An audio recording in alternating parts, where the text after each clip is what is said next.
네, 파워풀한 정치 분석의 시간 에너지타임 김진에너지 김진애 의원님과 함께합니다. 네, 안녕하십니까? 안녕하세요. 에너지 타임. 저도 에너지가 필요해요. 네. 약간 처져요. 네, 그죠? 그렇죠. 월요일 네. 아침은 특히 더 그런 것 아니 같습니다. 그리고 워낙 일들이 많아요.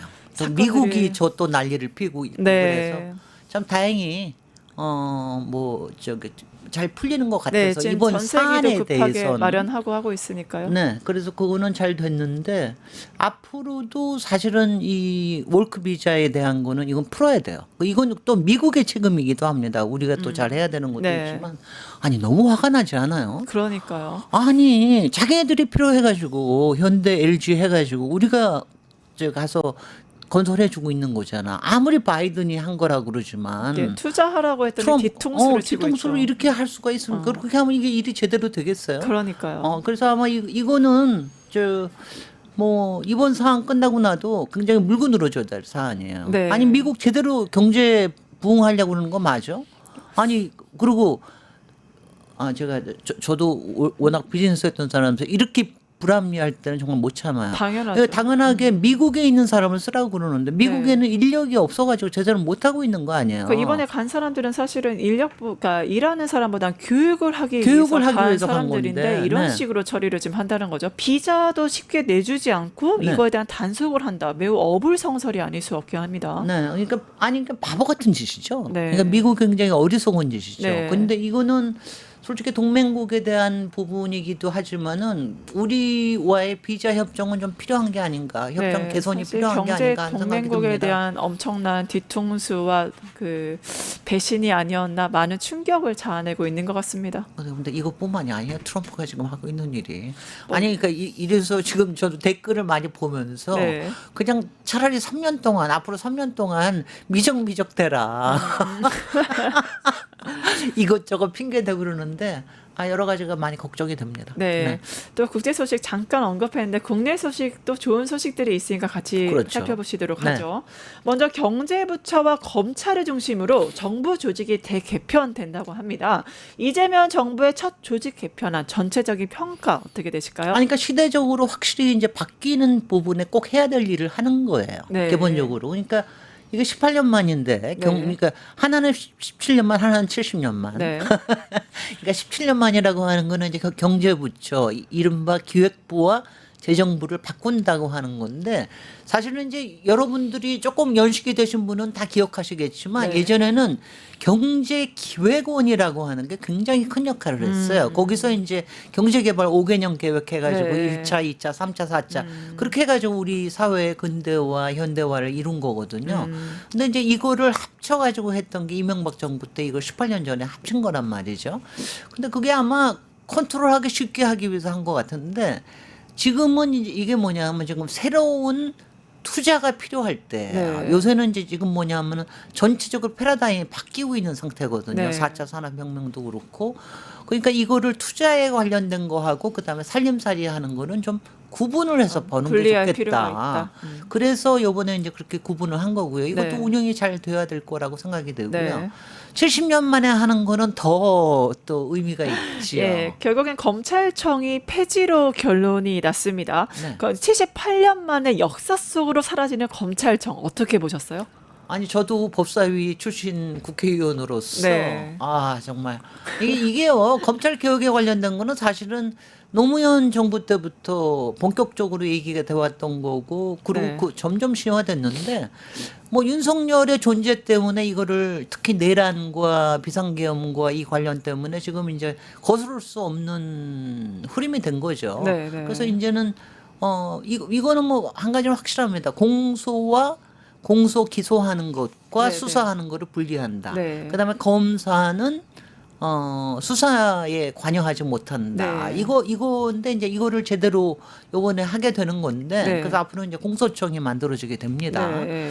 그리고 행안부 이제 산하로 가게 되죠. 아니 중수청은. 중수청이 그러니까 행안부 수사청은 산하. 이제 행안부 산하로 가는 거로 그동안 이제 중수청은 분리하는 거에 대한 거는 다들 오케이를 했으나 네.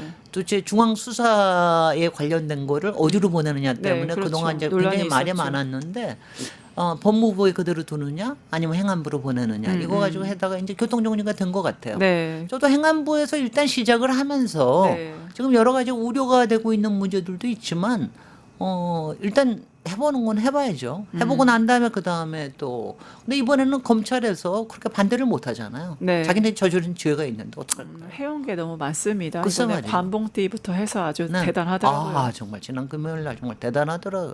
네, 수사관들 태도 이따 자세히 짚어보고 또 경제정책 수립, 조정과 세입, 세출, 예산 편성 이게 기재부에 너무 기능이 과도하게 몰려 있다. 그래서 이제 좀 개편한 것으로 보입니다. 이 공룡 조직의 문제가 있거든요. 네. 그리고 공룡 조직 안에서도 네.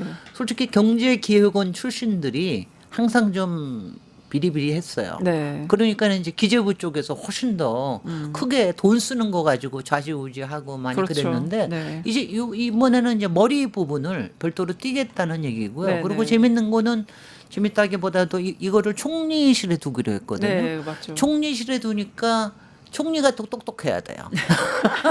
그렇죠. 관할을 하려면 아니 뭐냐면은요. 저는 항상 얘기를 하는 게 숫자에 강해야 돼요. 네. 특히 위에 있는 사람들은 숫자에 좀 강해야 돼요.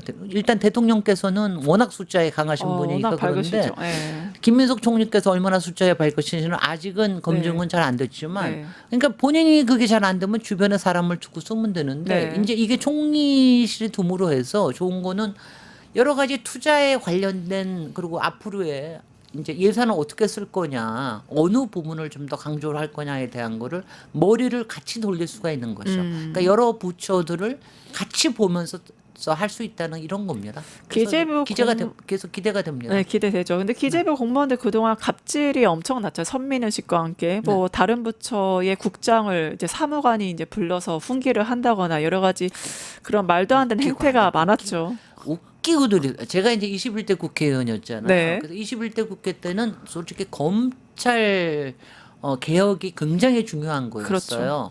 근데 제가 그때도 했던 게 이 검찰 개혁 빨리 치우고 나서 기재부 개혁을 해야 된다라고 네. 저는 생각을 아, 했거든요. 역시 미래를 그래서 보셨군요. 22대 국회에서는 죽어도 왜냐하면 21대에서도 할 수 있었지만 왜냐하면 워낙 검찰 개혁에 네. 쓸려갔기 때문에 그렇죠. 그래서 22대 국회에서 기다리고 나니까 검찰 개혁과 기재부 개혁을 같이 할 수 있는 네. 이런 계기가 됐다고 생각이 됩니다. 그래서 네. 또 역사적으로 굉장히 중요하다고 생각하죠. 네, 결국은 해야 될 일을 지금 하고 있다. 그렇게 보시는 그러니까 거죠. 솔직히는 우리나라의 큰 두 권력을 개혁하고 있는 거예요. 네. 검찰 사정기관 네. 권력기관이죠. 거기다가 돈을 가지고 있는 그쵸, 기관. 예산. 이 두 개를 개혁을 하는 거기 때문에 국민들께서도 많이 기대해 주시고 그리고 회초리도 많이 들어야 돼요. 네. 이것도 제대로 잘 안 될 수도 있는 거기 때문에 이게 자리 잡으려고 하면 시간이 좀 필요합니다. 그렇죠. 없는 거 제로 베이스에서 시작하는 거기 때문에 많은 우여곡절도 시행착오도 있지 않을까 합니다. 네, 국민들이 적극적으로 같이 한다면 뭐 이뤄내지 않을까 싶은데요.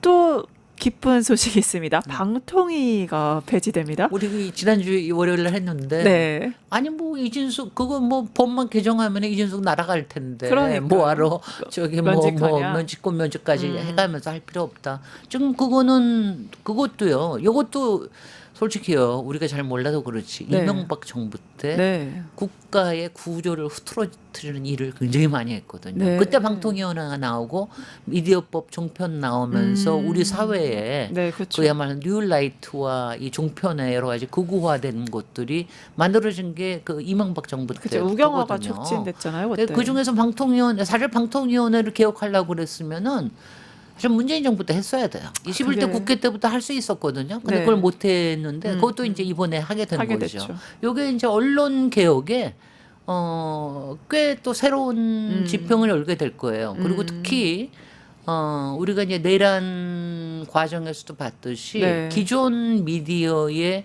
힘이 굉장히 줄어들고 네. 뉴 미디어가 뜨는 시대이기 때문에 그렇죠. 이번에는 방송과 미디어를 같이 보겠다라고 네. 하는 게 이게 또 새로운 지평을 열게 될 겁니다. 네, 그래서 기대가 됩니다. 말씀하신 대로 방송 미디어 통신위원회가 새로 생기잖아요. 그렇습니다. 그러면 이게 앞으로의 어떠한 영향을 좀 주게 될까요?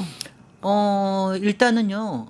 저도 이거는 마찬가지인 게 그러니까 지원 방식에 솔직히 이제 여러 가지 부분들을 정부에서 어떻게 할 수는 없어요. 언론에 네. 관련된 건데 네, 이게 네. 지원하는 방식에 따라서 굉장히 달라질 텐데 일단 지원에서 굉장히 획기적인 게 좀 필요할 테고요. 그러니까 이거는 투자와 이제 앞으로 어디에다가 더 뭐냐면 지금도 어느 방송에만 더 광고 주고 막 이런 것들이 많잖아요. 네. 그러니까 이거에 대한 게 굉장히 좀 달라질 것 같고요. 네. 또 하나는 이제 방송의 공정성과 그 다음에 이 접근성, 네.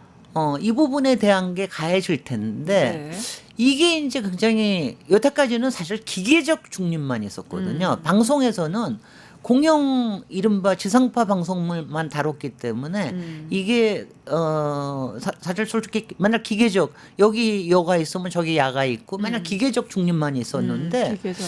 이거를 어떻게 봐야 되느냐. 거기다가 뉴미디어 특히 유튜브의 파워가 엄청나게 세졌기 때문에 앞으로는 솔직히는 유튜브에 관련된 것도 어느 만큼의 원칙은 필요한 게 아니냐. 이게 새로운 규제가 될지 혹은 어떤 촉매가 될지. 왜냐하면 지금도 뉴미디어가요. 가능성은 크지만 또 레드 오션이 되고 있는 건 사실이거든요. 그렇죠. 이거를 블루 오션으로 계속 만들기 위해서 네. 어떻게 해야 되느냐. 이런 것들이 꽤 큰 과제가 될 겁니다. 최소한의 가이드라인을 좀 만들어 준다는 점에서도 뭔가 좀 과도한 그런 열기라던가 발언들이 있기 때문에 네. 좀 지켜봐야 되지 않나 싶은데 또 정말 진보 진영 특히 김대중 대통령께서 정말 필요성을 느끼시고 만들었던 게 여성부인데 네. 바로 여성가족부가 네. 성평등 가족부로 개편이 된다. 네. 이거는 어떤 함의를 가진다고 볼 수 있을까요? 저는 제가 뭐 저는 명확하게 저는 항상 저는 씩씩한 페미니스트다라고 네. 제가 얘기를 했는데 씩씩한 페미니스트. 씩씩한 페미니스트다라고 네. 했는데 제가 이제 여성부를 만드는 이유는 네. 앞으로 여성부가 없어지게 하기 위해서 만드는 거다. 제가 이런 표현을 썼어요. 그만큼 정말 정확한 표현이시네요. 이거를 왜냐하면 여성부라는 걸 특별하게 얘기할 필요가 없을 정도가 되게 하기 위해서 그렇죠. 여성부를 만든 건데 근데 지금 이제 여러 가지 아젠다가 이제 바꿔가는 거죠. 근데 그렇죠. 그 부분을 솔직히 여성들이 훨씬 더 진보적인 과제에 강한 건 사실입니다. 그렇죠. 그러니까 지금 이게 성평등이라는 걸 옮겨가야 된다. 솔직히요, 우리가 미투 운동이나 이런 것도 있지만 미투도 처음에 시작한 게 네. 여성의 미투만을 생각한 게 아닙니다. 네. 남성들의 미투, 당연히. 특히 이런 것들이 굉장히 강했거든요. 그래서 이거를 성평등, 거기다가 이제 성평등과 가족을 넣은 거는 저는 이렇게 받아들여지길 바라는데 여태까지 여성가족부 그러니까는요 제가 좀 기분이 나빴었던 게 아니 가족은 왜 여성만 책임지란 말이야 막 이런 거였는데 이제 성평등 가족부 그러니까 아니 양성이 다 같이 가족에 대해서 책임을 져야 되는 거 아닙니까? 네. 그리고 책임을 지고 그리고 같이 또 기쁨도 같이 하고 네. 이런 쪽으로 이제 앞으로 넘어가기를 바랍니다. 그리고 성평등에 관련된 거는 이제는 여성만의 문제가 아니라 남성들도 여전히 상당히 문제가 되고 있는 부분들도 있어요. 그래서 특히 저는 뭐 예컨대 이런 거예요. 제가 여성들이 아직도 진입이 그 곤란한 부문도 있지만 네. 가령 간호사 있지 않습니까? 네. 간호사가 남성 간호사가 우리나라에 허용이 된 게 몇 년인 줄 아세요? 언제예요? 1962년이에요. 62년이고. 62년이면 꽤 빠르게 했는데 네. 지금 몇 %인 줄 아세요? 5%밖에 안 돼요.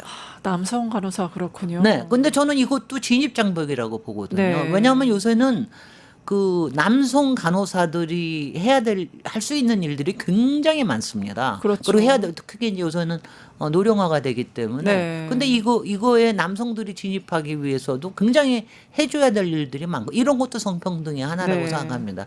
역시 저는 씩씩한 페미니스트이자 네. 아주 강렬한 휴머니스트입니다. 네. 결국에는 네. 그 남성과 여성이 누구에 대한 배려가 누구에 대한 차별로 이어지지 않게 그렇게 정말 평등을 기반으로 해서 국민 전체의 삶의 질을 향상시키는 그러한 성평등 가족부가 되기를 많이 고대하지 않을까 싶긴 합니다. 이제 새로 첫 장관 되시는 분 고생이 많으시겠네요. 여가부 장관 후보자님 워낙 인권 변호사 출신의 네. 뭐 능력이 정말 출중하신 분이라 고대를 하고 있습니다. 네. 예, 다음은 또 민주당은 정보조직법 개정안을 국회 본회의 처리할 방침인데, 국민의힘 정말 끝까지 대단합니다. 이 정보조직법 개정안을 뭐라고 표현했냐? 검찰 해제법이라고 명시하며 반대하고 있어요. 이거 어떻게 해석해야 됩니까? 내버려 두세요. 그냥. 아, 내버려 둘까요? 정말. 왜냐하면은 지금 국힘은 지금 국민의힘은 지금 뭘 어떻게 할 수가 없기 때문에 뭐든지 반대하는 쪽으로 하고 있는데 그 중에서도 아니 왜 검찰 해체에 대해서만 얘기를 해요? 네. 그렇게 하게 만든 게 누군데? 가장 검찰 출신들이 많은 정당이 누군데요? 네. 그리고 어느 정당에서 나온 대통령, 검찰 출신의 대통령이 나라를 이 모양으로 만들어놨습니까? 그렇죠. 그러니까 이제 그렇게 하는 건데, 아유 정말 창피한 줄도 모르고. 근데 뭐 오늘 대통령께서 장동혁도 대표하고 만나서 여러 가지를 뭐 협조를 구하시지 않을까라는 생각이 듭니다. 근데 네. 뭐 협조를 아무리 구하셔도 네. 또 저쪽에서는 반대하는 것도 반대해야 되니까 네. 뭐 그렇게 될 거예요. 근데 지금 검찰 해체를 반대한다라고 나오면은 어느 국민이 그래 니들 잘해 이런 소리 하겠습니까? 맞습니다. 네. 또 이제 국내 문제 중에 또 방금 이제 강민숙 고문님 모시고 얘기했지만 같이 또 의원님과 말씀을 나눠보고 싶습니다. 김선민 대표 권한대행을 비롯한 조국혁신당 지도부가 당내 성비위 사건에 책임을 지겠다며 총사퇴를 했습니다. 김선민 대표 권한대행을 비롯한 조국혁신당 지도부가 성비위 사건 책임지겠다며 사퇴한 이 모습 향후 전국에 어떠한 영향을 미칠까요? 아니 뭐 솔직히 너무 이게 대처가 늦어요. 조국혁신당이. 너무 늦었다. 왜냐하면 이거는 지난 목요일 날 강미정 대변인의 탈당과 폭로 이것이 이어졌는데 그 이후에 나온 조국혁신당의 당장 해명이 나온 것도 너무 관료주의적이라서 네. 제가 깜짝 놀랐어요. 정말. 너무 관료주의적이다. 아니 왜냐면 이렇게 절차적으로 할 거 다 했다. 고발할 것 했고 제명할 거 했고 당권 그걸 뭐라고 그러죠? 당권 정지라고 당원권 정지 이거 할 거 했다. 이렇게만 나오면은 그게 피해자들의 저기는 아니잖아요. 그래서 그때도 놀랐는데 그 이후에 또 금요일 날 여러 당직자들이 나와서 얘기하는 것도 굉장히 부적절했고 네. 그러다가 이제 솔직히 여론이 상당히 너무 급작하게 나빠졌거든요. 네. 그러니까 아마 일요일 날 어저께 급작스럽게 여러 가지를 한 것 같은데 그러니까 네. 요게 최고위원회 권한대행과 최고위원회의 사퇴뿐만이 아니라 네. 사무국장 네. 또 사무국 전체가 또 사퇴를 했으니까 네, 네. 상당히 큰 건데 네. 그거 진척했어야 됩니다. 네. 저는 사실 처음부터 이거 다 알고 있는 거거든요. 그동안 조국혁신당의 이른바 당권파라고 그러는 사람들이 네. 당권파라는 게 누구냐면 사무국장과 그 사무국에 그리고 요번 일어난 게 사무국에 있던 사람들이 네, 일으킨 네. 일이기 때문에 당장 사퇴했어야죠. 네. 그런데 뭐 어저께도 뭐라 그랬죠? 사무국장 맞죠? 네. 처장? 사무총장이라 그러죠. 어저께 네네. 사무총장이 그 사퇴 발언을 황사무총장. 황현선 사무총장이 그 국회에 나와서 네. 사퇴의 변을 발표하는 아니 저는 좀 이상하게 봤습니다. 아니요. 사무총장이 사퇴하면서 무슨 국회에 나와서 그걸 발표를 합니까? 그리고 발언도 의미심장합니다. 발언이 도대체 말이나 되는 얘기예요? 조국을 향한 화살 나에게 돌려달라. 이게 황현선 사무총장의 당신이 발언이었거든요. 뭔데? 그러니까. 아니 그럼 이거 사퇴하는 거 다 조국 지키기 위해서 하는 겁니까? 저는 어저께 그 발언 들으면서 네. 무지 화가 났어요. 아니 자기가 뭔데 그리고 그 발표하는 것도 보면은 거기 강미정 피해자에 대한 것도 강미정의 성비위 사건 뭐 이런 식으로 표현을 하질 않나. 그다음에 여태까지 가해자로 지목된 당직자들을 제대로 챙기지 못해서 그 그렇죠. 사람들을 처우를 챙기지 못해서 미안하다. 네. 아니 도대체 기본이 안 돼 있습니다. 이런 사람들을 데리고 당을 만들었고 그다음에 그 여태까지 운영을 해왔으니 그리고 대표는 없었으니 오죽했겠습니까? 왜냐하면요. 저는 사실 지난 1년 이상 이른바 청와대 민정수석 라인의 이 당권파들의 이른바 뭐 횡포라기보다는 하여튼 네. 그걸 보고 뭐라 그러면 독주 네. 이거에 대해서 제가 끊임없이 워닝을 제가 해왔습니다. 네, 경고를 이 자리에 하셨군요. 여기저기에서 제가 경고를 했어요. 네. 이렇게 그리고 특히 지난번에 대선 때 뭐 오픈 프라이머리를 같이 해서 한다라든가 네. 이런 거 그거 다 당권파들이 그런 식으로 그러니까 모든 거를 자기네들의 실권과 이걸 위해서 하고 그러니까 이 얘기를 이번 사건 얘기를 들었을 때 어떻게 해왔으리라고 하는 게 딱 보이거든요. 그래서 제가 굉장히 저기 분노를 했었는데 이 부분이 어떻게 영향을 미치리라 하는 거는 지금은 다들 과연 조국 혁신당이 재기할 수 있을까 이런 정도로 위기 의식이 굉장한 것 같습니다. 그러면 실질적으로 네. 황현선 사무총장이 이렇게 기자회견까지 하면서 조국 향한 화살 나한테 돌려라. 그리고 국민 여러분께 실망 안겨드려 죄송하다. 그럼 본인이 실질적인 당의 실세라고 봐야 될까요? 실제로 그렇게 선포한 거나 다름이 없고요. 어저께. 네. 그리고 실제로 그래 왔고요. 네. 실제로 이제 그 사무총장이 원래 당을 운영을 하면은요. 네. 당에 우리가 보통 바깥에서 보면은 국회의원들이 당연히 실세일 거라고 생각하잖아요. 네. 그렇지 않습니다. 당이라고 하는 거는요. 항상 오은호와 오은호의 측근들이 있습니다. 여기서 조국 혁신당 같은 경우는 오은호가 누구냐? 한 사람이에요. 조국 한 사람. 네. 그다음에 그 사람의 측근이 황현성과 이른바 민정수석실의 민정라인이라고 하는 사람들이 주예요. 그 사람들은 의회 국회의원이라기보다는 당권을 잡고 있습니다. 아니 그러니까 근데 오너라고 하셨잖아요. 조국이. 네. 근데 오너가 나는 비당원이라 몰랐다. 이렇게 말하거든요. 이번에 성비위 사건에 대해서. 글쎄. 그러니까 지금 현재 조국 원장님이 이런 일이 일어났을 때는 네. 항상 국민의 시각에서 어떻게 봐야 되느냐 이거에 대해서 했었는데 감히 요새 왜 그 말이 있잖아요. 감다뒤라고. 감이 너무 떨어져 계시고 근데 그렇게 감이 떨어져 계시는 것도 이유가 뭐냐 하면은 그렇게 측근들에 둘러싸여서 있기 때문에요. 제가 오늘도 기사가 나왔습니다만 잠깐 전에 나오셨던 강미숙 고모님을 비롯해서 네.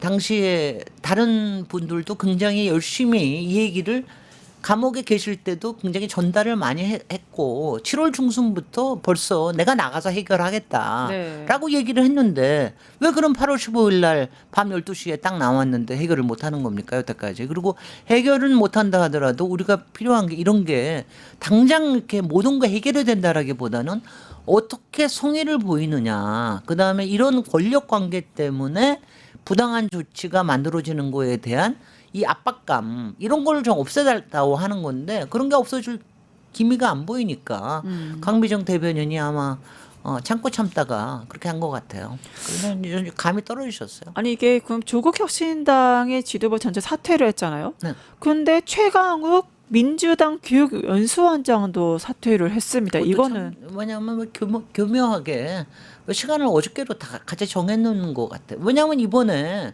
솔직히 조국 혁신당의 문제이기 때문에 민주당에서는 사실 아무 관계가 없습니다. 그런데 이상하게도 그 같은 날 최강욱 연수원장의 또 특히 조국 혁신당의 2차 당원 가해 대회에 발언, 네. 가서 발언한 것 때문에 여러 가지 문제가 한꺼번에 그래서 더 증폭이 된 것도 있고요. 성비위 그리고 죽고 살 일인가? 네네. 그리고 사소한 일이라고 표현하는 거라든가 이렇게 얘기하는 거는 기본적으로 안 되는 거죠. 그래서 어저께 또 마침 같이 또 사퇴를 하셔서 아니 이건 뭐 같이 이건 뭐 작전을 짜셨나 이상한 생각이 들 정도로 저는 솔직히 최강욱 원장님하고는 또 상당히 깊은 인연이 있지 않습니까? 근데 네. 이번 사태가 일어났을 때 저는 당장 사퇴하실 거라고 생각했거든요. 왜냐하면 솔직히 교육연수원장이 뭐라고 그리고 본인이 부적절한 행위를 한 거. 저도 이거 또 2주 전에 이 자리에 와서 또 경고를 했거든요. 네네. 그런 거 하면 안 그렇죠. 된다라고. 근데 그런 경고 다 무시하고 하시다가 그래서 그럴 때는 그냥 바로 내려놓을 줄 알았는데 뭐 2, 3일 지나서 도저히 여론이 악화가 되니까 내려놓으신 것 같아요. 그리고 네. 아마 오늘 오늘인지 문제가 될지 모르겠지만 윤리심판원에서의 또 판결도 네. 있을 거기 때문에 네. 아마 그거에 대비하는 것도 있지 않은가 생각이 듭니다. 네. 마지막 질문으로 그러면 앞으로 조국 혁신당 어떻게 될 것 같습니까? 일단 비대위 만들어야죠. 비대위를 누가 할 수 있을 것인가? 그 다음에 왜냐하면 11월 달에 전당대회를 예고하고 11월 달 전당대회 하면서 조국 대표 추대를 하기로 이미 그렇게 다 시나리오를 짜놨는데 지금 한 2달 남은 이 비대위를 다시 조국이 할 수도 없는 거 아니겠어요? 네. 그러니까 지금 앞에 나온 강미숙 고문님께서도 계시고 네. 왜냐하면 조국 혁신당에 대해서는 아직도 네. 저도 그랬고 네. 왜냐하면 아직도 애정과 어떤 역할이 남아있을 거라고 생각이 되기 때문에 네. 많은 이런 쓴소리를 하는 거거든요. 그러니까 그런 쓴소리 하시는 분들을 잘 모셔서 이럴 때는 저는 항상 얘기해요. 이너서클은 버려야 된다. 특히 정당에서는요. 내부에서 소리가 막 나는 게 정상이에요. 소리가 나서 거기서 막 우당탕탕 하다가 이걸 어떤 원칙에서 할 것이 거기에 당원들의 참여도 있고 이런 건데 너무 그동안 그런 거 없이 그냥 조국 위주로만 이렇게 당을 운영해 온 게 오히려 당의 고인물을 만든 거거든요. 그러니까 이제라도 이너서클 없애고 섞이고 네. 그다음에 내려놓고 그다음에 좀 우당탕탕도 하고 네. 그러면서 그다음에 이런 우리가 지금 이 시대에 이 타이밍에서 조국 혁신당으로 어떤 역할을 해야 되는 것인가 이거에 대한 것도 얘기를 하면서 왜냐하면 우리가 바라는 게 조국 혁신당이 네. 전국에 돌아다니면서 정말 셀럽처럼 사진 찍고 막 나오고 이러는 거 원하는 게 아니지 않습니까? 그렇죠. 더군다나 이번 사태 같은 게 이런 게 나오는 게 원하는 게 아니기 때문에 아직도 내라는 종식이 안 됐고 아직도 개혁할 거는 엄청나게 많고 이런 상황에서 조국 혁신당이 바로 세워져서 어떤 역할을 해주기를 기대하시는 분들이 많죠. 저도 그 중에 하나입니다. 네, 결국에 조국 혁신당 생존을 위해서는 이너서클 버리고 고인물 버리고 새로운 화두를 던져라라는 그런 촌철살인을 던져주셨습니다. 아쉽지만 오늘은 시간 관계상 여기까지 하겠습니다. 김진애 의원님 모시고 에너지 타임이었습니다. 함께해 주신 여러분 감사합니다.